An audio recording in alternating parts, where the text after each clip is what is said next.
మల్లికార్జున్ ఖర్గే గారు, రాహుల్ గాంధీ గారు మనకు అవకాశం ఇచ్చారు. మీకందరికీ తెలుసు, ఈ గడ్డ మీద ఇక్కడి నుంచే ఎన్నికల సందర్భంగా శ్రీమతి ప్రియాంక గాంధీ గారు వచ్చినప్పుడు వేలాదిగా మీరు అండగా నిలబడి ఆనాడు ప్రియాంక గాంధీ గారిని స్వాగతం పలికినరు.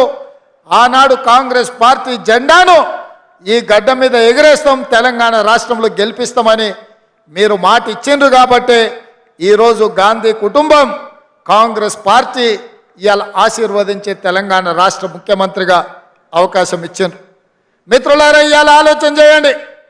ఆనాడు తెలంగాణ ఉద్యమంలో కరీంనగర్ పార్లమెంట్లో నిలబడితే ఓడిపోతానన్న భయంతో కల్వకుంట్ల చంద్రశేఖరరావు గారి కరీంనగర్ నుంచి పాలమూరు జిల్లాకు వలస వస్తే మహబూబ్ నగర్ పార్లమెంటు నియోజకవర్గంలో మనము గెలిపించి ఆశీర్వదించి పార్లమెంటులో నోరు లేకపోయినా, పార్లమూరులో ఊరు లేకపోయినా చంద్రశేఖరరావు గారిని మనం ఎంపీగా గెలిపిస్తే ఆనాడు ఎంపీగా గెలిచి తెలంగాణ రాష్ట్రాన్ని తెచ్చినా అని చెప్పిండు.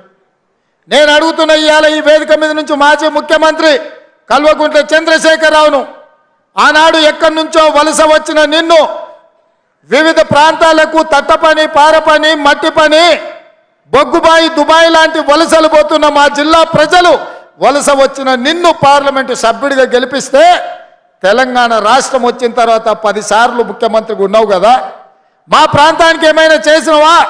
పాలమూరు రంగారెడ్డి ఎత్తిపోతల పథకాన్ని ప్రారంభించి కాంట్రాక్టర్లు కట్టబెట్టి 27,000 కోట్ల రూపాయల ఖర్చు పెట్టి 1 ఎకరాకు కూడా నీళ్లు ఇవ్వలేకపోయినావు.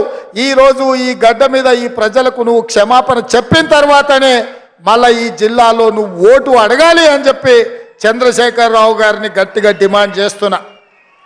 10 సంవత్సరాల సుదీర్ఘ కాలం 1,000 కోట్ల రూపాయల ఖర్చు పెట్టినా అదనంగా 1 ఎకరాకు పాలమూరు రంగారెడ్డి ఎత్తిపోతలతో నీళ్ళు ఇవ్వలేదు.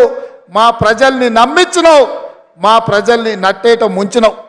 ఆనాడు పెద్దలు చిన్నారెడ్డి గారు ప్రారంభించిన తెలంగాణ ఉద్యమం చీమలు పెట్టిన పుట్టలో పాములు దూరినట్టు ఆ ఉద్యమంలో నువ్వు దూరి ఇవాళ తెలంగాణ రాష్ట్రాన్ని పట్టి పీడించినావు.